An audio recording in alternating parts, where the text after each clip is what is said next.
Hello students, बच्चों स्वागत आपका अपने YouTube channel inspiring mathematics by Anoop Mudgil पे। हमने लास्ट लेक्चर में अर्थमेटिक मीन डिस्कस किया था और अर्थमेटिक मीन पे हमने पहले 3 क्वेश्चन और एक क्वेश्चन नंबर 9 ये हमने वहाँ पर सोल्व किया था। क्वेश्चन नंबर 4 से आज के लेक्चर की हम शुरुआत कर रहे हैं। क्वेश्चन नंबर 4 हमारे पास दिया गया है, there are n AMs between 7 and 85। कह रहे 7 और 85 के बीच में n अर्थमेटिक मीन्स हैं, इनके बीच में n अर्थमेटिक मीन्स हैं, मतलब A1 A2 A3 ऐसे AN तक 7 और 85 के बीच में ये n अर्थमेटिक मीन्स हैं। अब क्वेश्चन क्या कह रहे हैं, such that n minus 3th mean, such that n minus 3th mean, n minus 3th mean to the ratio of nth mean, nth mean, n minus 3th mean का ratio nth mean के साथ इन दोनों का ratio 11:24 है, 11:24 है। तो कह रहे फाइंड n, हमें यहां से n की वैल्यू निकालनी है। अब समझें, ये n माइनस 3th मीन का रेशियो किसके साथ, nth मीन के साथ, मतलब n माइनस 3th टर्म नहीं बल्कि मीन। देखिए यहां A1 A2 A3 AN तक है, तो यहां कहीं AN माइनस 3 भी मिलेगा बीच में। तो जो n माइनस 3th मीन है, मतलब AN माइनस 3, ये जो n माइनस 3th मीन है इसका रेशियो किसके साथ, nth मीन के साथ, ये nth मीन है AN। इन दोनों का रेशियो कितना है, इन दोनों का रेशियो 11:24 है। n माइनस 3th मीन का रेशियो nth मीन के साथ 11:24 है। तो बताइए n की वैल्यू क्या होगी, हमें यहां से n फाइंड आउट करना है। अब जरा आप समझिए बच्चे, अगर मैं n माइनस 3th मीन देखूं तो आप ये देखो स्टार्टिंग से जो n माइनस 3th मीन है ये कौन सी टर्म हो गई, विच टर्म। देखिए A1 है, A1 कौन सी टर्म है, सेकंड टर्म है, ये फर्स्ट ये सेकंड। A2 कौन सी टर्म है, थर्ड, फर्स्ट सेकंड थर्ड। ये कौन सी टर्म है, fourth, first second third fourth. I mean जो मीन लिखा हुआ है टर्म एक ज्यादा है, क्योंकि स्टार्टिंग में यहां 7 से यहां से स्टार्ट किया। तो अगर ये A1 है तो ये सेकंड टर्म है, अगर A2 है तो ये थर्ड टर्म है, अगर A3 है तो ये फोर्थ टर्म है। इसी तरह अगर मैं ये कहूं कि जो AN-3 है, ये AN-3 स्टार्टिंग से कौन सी टर्म होगी, तो आप इसमें एक बढ़ा लेंगे। 1 है तो 2, 2 है तो 3, 3 है तो 4, और n-3 अगर है तो इसमें +1 कर लो, ये स्टार्टिंग से n-2th टर्म है। This is the term number n-2, ये स्टार्टिंग से n-2th टर्म है। इसका रेशियो किसके साथ, an के साथ। तो अगर मैं स्टार्टिंग से काउंट करूं तो ये जो an है, ये जो an है स्टार्टिंग से काउंट करूं तो कौन सी टर्म है, n+1 नेट टर्म है। एक बढ़ा दो, n+1 नेट टर्म है स्टार्टिंग से, और ये इक्वल है 11:24 के। यहां पे तो मैंने मीन का रेशियो लिया है और यहां पर ये देखा है कि ये जो मीन्स है ये स्टार्टिंग से कौन सी टर्म है। आई मीन ये पूरी AP बनेगी ना, इस AP में AN-3 कौन सी टर्म है और जो AN है वो इस AP में कौन सी टर्म है। इन दोनों टर्म्स का रेशियो ये हो गया, राइट। अब एक चीज और हम यहां से करेंगे, क्या, हम ये देखेंगे कि ये जो 85 है, ये 85 स्टार्टिंग से कौन सी टर्म है। तो जो 85 है वो AN के जस्ट बाद ही है। तो जो AN है, AN कौन सी टर्म थी, n+1 नेट टर्म थी। तो n+1 नेट टर्म से नेक्स्ट टर्म कौन सी होगी, n+2th टर्म। अगर जो an है, an आपकी n+1 नेट टर्म है, तो n+1 नेट टर्म से नेक्स्ट कौन सी है, n+2th टर्म। तो n+2th टर्म किसके इक्वल है, 85 के इक्वल है। यहां पर n+2th टर्म का फॉर्मूला लगा दें, क्या बनेगा, क्योंकि ये AP बन गई ना पूरी, फॉर्मूला क्या बनेगा, a कितना 7 प्लस एक कम करेंगे n+1 into d is equal to 85। So यहां से n+1 into d is equal to 78 और d की वैल्यू आ गई 78 अपॉन n+1। ये d की वैल्यू आ गई यहां से 78 अपॉन n+1। ठीक है, अब यहां चलिए n-2th टर्म, यहां n-2th टर्म निकालेंगे, कितना आएगा a मतलब 7 प्लस एक कम करेंगे n-3 इंटू डी। ऐसे यहां पर 7 plus n+1 -1 n d is equal to 11/24। यहां d की वैल्यू रख दें 7 plus n-3 into D, D मतलब कितना 78 अपॉन n+1 डिवाइडेड बाई यहां पर 7 plus n into 78 upon n+1, right, दिख रहा है यहां पे, हाँ जी, इज इक्वल टू 11/24। एलसीएम लेंगे n+1 तो ये आएगा 7n+7। यहां एलसीएम लिया तो ये बन गया 7n+7 और ये बन गया 78n और माइनस इससे मल्टीप्लाई करेंगे 78 को 3 से मल्टीप्लाई 234 इतना आएगा। ठीक है, और n+1 ऊपर से n+1 नीचे से, जो एलसीएम आया वो कैंसिल हो गया। n+1 7 से मल्टीप्लाई, ये आएगा 7n+7 और plus 78n is equal to 11/24। यहां जब हम सोल्व करेंगे तो ये रिजल्ट आ गया 85n -227 divided by 85n + 7 is equal to 11/24। इसके बाद बच्चे आप इजीली कर सकते हैं, आप क्रॉस मल्टीप्लाई कर लें, क्रॉस मल्टीप्लाई करके सोल्व करें तो लास्ट में आपको रिजल्ट जो मिलेगा वो 5 मिल जाएगा।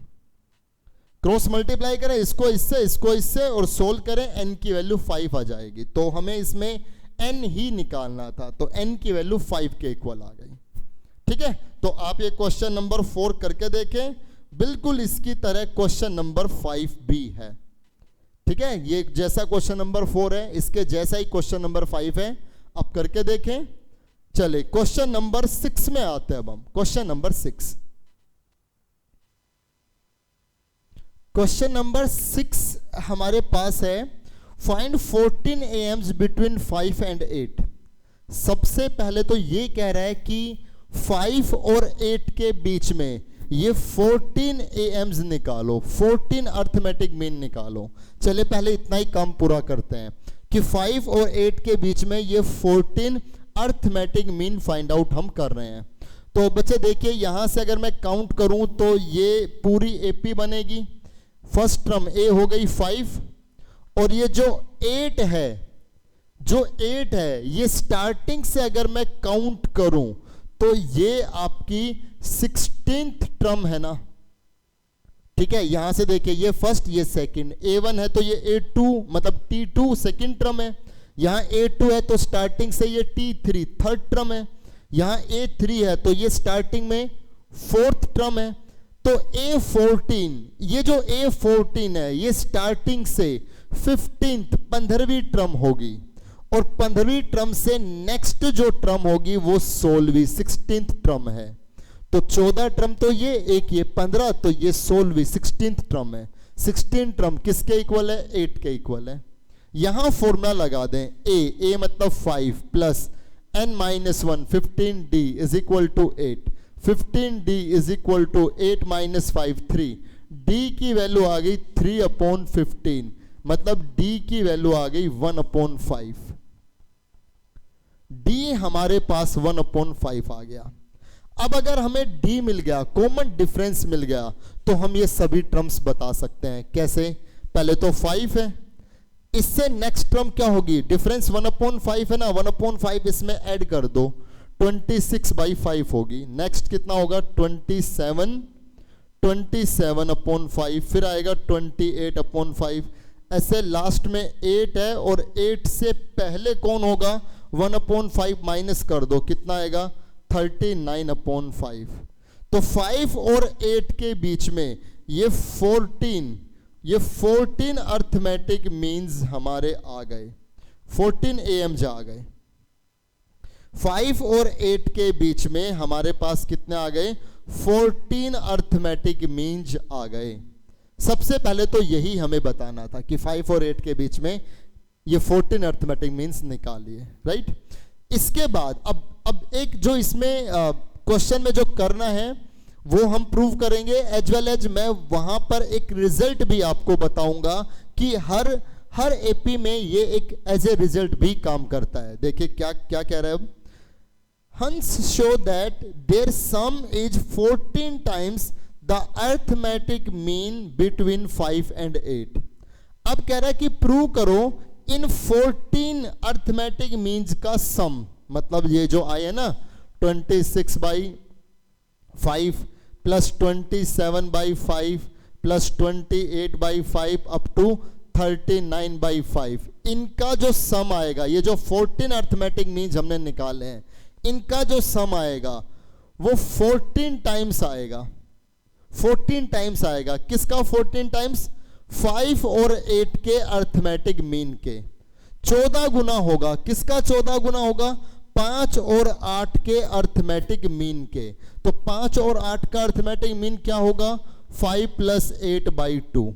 ये 5 और 8 का अर्थमेटिक मीन बनेगा। इन सब का जो सम आएगा वो 14 टाइम्स आएगा। किसका 14 टाइम आएगा, 5 और 8 के अर्थमेटिक मीन का 14 टाइम्स बनेगा। ये हमें प्रूव करना है। इनका जब हम सम करेंगे तो देखिए, इनका सम जब हम करेंगे, लेफ्ट हैंड साइड मैंने इनका सम किया तो यहाँ पर A हो गया 26/5, राइट, और डिफरेंस हो गया 1/5। 1/5 का डिफरेंस है। इनका मैंने सम किया, मैंने इसको S14 नाम दे दिया। तो इनका सम का फॉर्मूला क्या होगा, n/2 मतलब 14/2 और A + L, क्योंकि मुझे फर्स्ट टर्म भी मालूम है, मुझे इसमें लास्ट टर्म भी मालूम है। तो A + L, A कितना 26/5 प्लस L कितना 39/5। तो यहाँ पे आ गया 7, ये आ गया 5, ये 26 + 39, so 7 times 65/5 कैंसिल 13, 91। इनका सम आ गया 91। अगर मैं राइट हैंड साइड निकालूं तो राइट हैंड साइड में कितना है, 14 टाइम्स कितना 13/2, 7 कितना 91। तो दोनों इक्वल आए ना। हमने 5 और 8 के बीच में 14 अर्थमेटिक मीन भरने थे, वो भर दिए। अब इन 14 अर्थमेटिक मीन का जब हम सम करेंगे तो इनका सम 14 टाइम्स मतलब 14 गुना आएगा, 14 टाइम्स आएगा। किसका 14 टाइम्स आएगा, 5 और 8 के अर्थमेटिक मीन के। 5 और 8 का जितना अर्थमेटिक मीन बनेगा उसका 14 टाइम्स ये आएगा। अब देखिए, यहां से मैं एक रिजल्ट भी आपको बताता हूं बच्चों। एक रिजल्ट आप दिमाग में याद रखना ये चीज कि अगर हम किन्हीं भी दो नंबर्स के बीच में, जितने अर्थमेटिक मीन इंसर्ट करते हैं ना बच्चे, उन सब का सम उतना ही टाइम्स रहेगा उनके अर्थमेटिक मीन के। अगर हम 5 और 8 के बीच में, let us suppose 10 arithmetic mean भर रहे हैं, A1, A2, A3 ऐसे A10 तक। मान लीजिए हमने 5 और 8 के बीच में 10 अर्थमेटिक मीन भरे, ठीक है। आप भर के देख लेना कि वो 10 अर्थमेटिक मीन क्या बनेंगे। मेरे कहने का मतलब यह है, मैं जिस रिजल्ट से आपको रूबरू कराना चाह रहा हूं वो रिजल्ट ये है कि अगर हम इन 10 अर्थमेटिक मीन का सम करें, A1 plus A2 plus up to A10, अगर हम इन 10 अर्थमेटिक मीन का सम करें तो इनका सम, इन सब का सम 5 और 8 मतलब जिनके बीच में ये भरे हैं ना, उनके अर्थमेटिक मीन के उतना ही गुना होगा, उतना ही मल्टीप्लाई में होगा जितना इनके बीच में ये नंबर भरे हैं। कितने नंबर भरे हैं? 10। तो इन सब का सम 10 गुना होगा। किसका 10 गुना होगा? 5 और 8 के अर्थमेटिक मीन के। तो यहां से ये आपका 10 इंटू 13/2, राइट, कितना जाएगा? 565। इन सब, जब आप ये 10 अर्थमेटिक मीन भरोगे ना तो इन सब का सम 65 मिलेगा, ये पक्की बात है। अगर इनके बीच में मान लीजिए आपने 6 अर्थमेटिक मीन भरे हैं, तो इन 6 अर्थमेटिक मीन का sum A1 plus A2 up to A6, इन 6 अर्थमेटिक मीन का सम कितना होगा? 6 गुना होगा। जितने भरे गए हैं उतना गुना होगा। किसका? इनके अर्थमेटिक मीन का।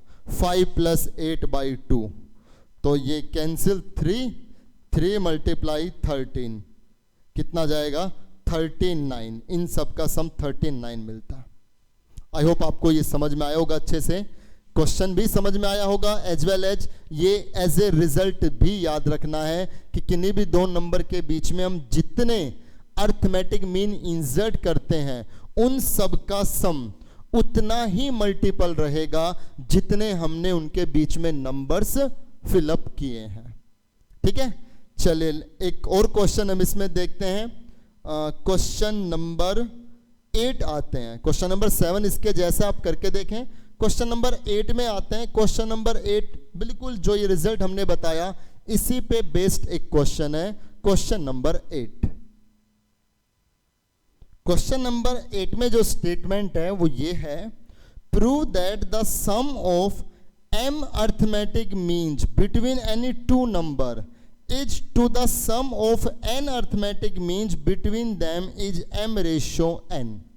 I mean कोई दो नंबर है, लेट अस सपोज दो नंबर a और b हमने मान लिए। कह रहा है एक बार तो इन दोनों नंबर के बीच में m अर्थमेटिक मीन भरे गए, a1 a2 a3 से लेकर के am तक।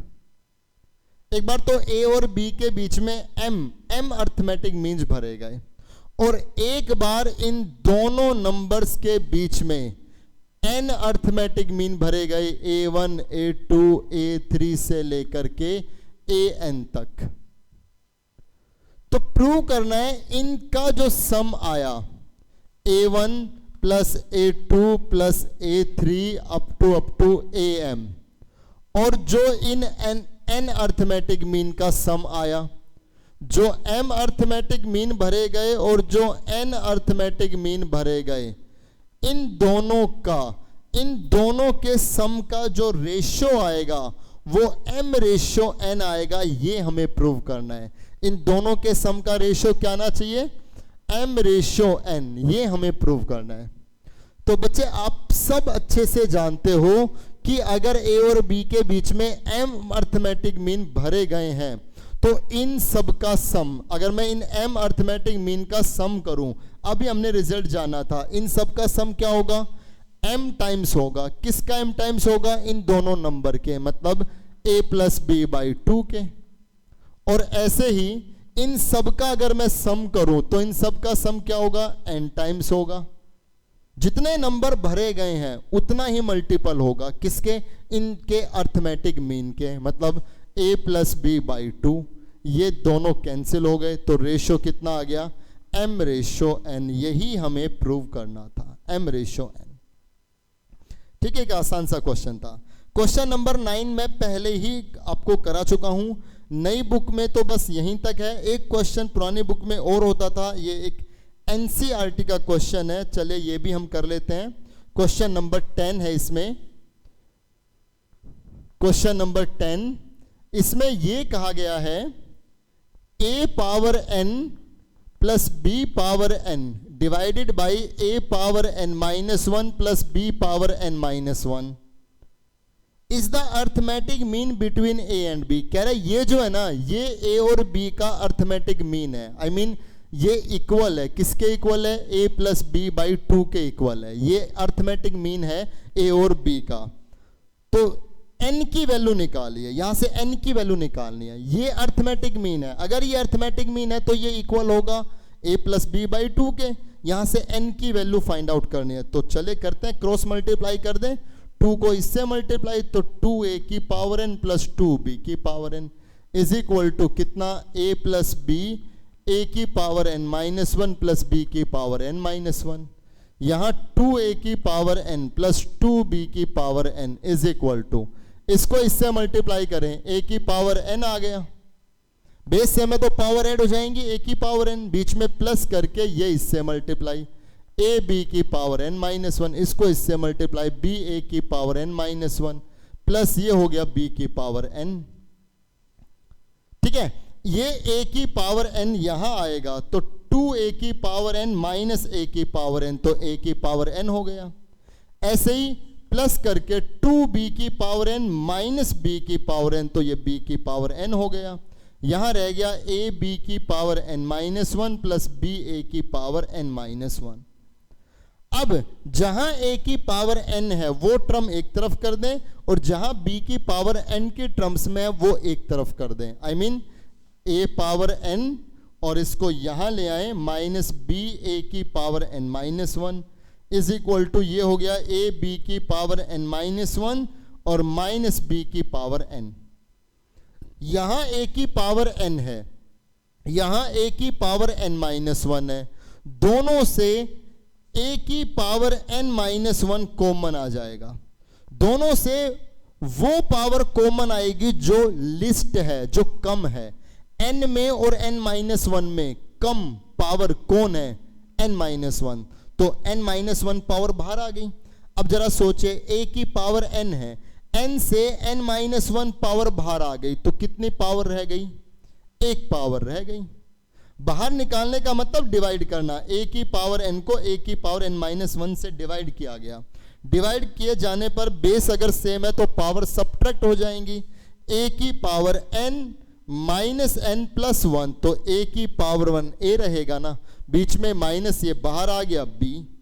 ऐसे ही इस पूरे से b की पावर n माइनस 1 बाहर, तो ये a माइनस b की पावर n से b की पावर n माइनस 1 पावर बाहर आ गई तो b रह गया। दोनों तरफ a माइनस b से a माइनस b कैंसिल।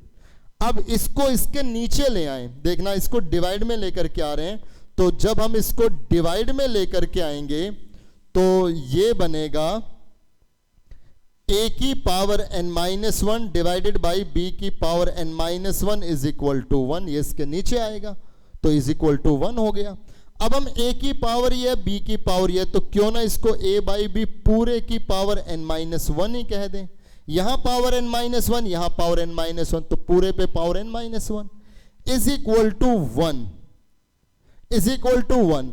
1 को हम इस a बाई b की फॉर्म में ही लिख रहे हैं, 1 को हम a बाई b पूरे की पावर 0 लिख सकते हैं, क्योंकि किसी की भी पावर अगर 0 है तो ऑब्वियसली वो 1 ही होगा। इसको तो मैंने a बाई बी पूरे की पावर n माइनस 1 कह दिया और इस 1 को a बाई बी कंप्लीट की पावर 0 कह दिया। अब अगर बेस सेम है और इक्वलिटी का साइन है तो ये पावर इक्वेट हो जाएंगी, इसका मतलब n minus 1 is equal to 0, n की वैल्यू 1 के इक्वल आ गई। सो इस पूरे में n का जो रिजल्ट रहेगा वो 1 रहेगा। ठीक है, बहुत आसान क्वेश्चन है, ये दिया गया है और ये किन्हीं दो नंबर a और b का अर्थमेटिक मीन कहा गया, तो बताइए n क्या होगा। अगर ये अर्थमेटिक मीन है a और b का तो ये a प्लस बी बाई 2 के इक्वल होगा। क्रॉस मल्टीप्लाई कराई हमने और फिर हम यहाँ पे सोल्व करते चले। ठीक है, एक बार आप रिवाइज करके इसको रिवाइंड करके लेक्चर को पूरा देख लें कि कहाँ से कैसे कैसे हमने सोल्व किया। इन दैट लास्ट में n की वैल्यू 1 आ गई। तो बच्चों यहाँ से हमारी ये एक्सरसाइज अर्थमेटिक मीन के ऊपर जो एक्सरसाइज है ये यहाँ कंप्लीट हो गई है। नेक्स्ट जो टॉपिक है हमारा वो जीपी है, ज्योमेट्रिक प्रोग्रेशन। एपी यहाँ पर कंप्लीट हो गई है।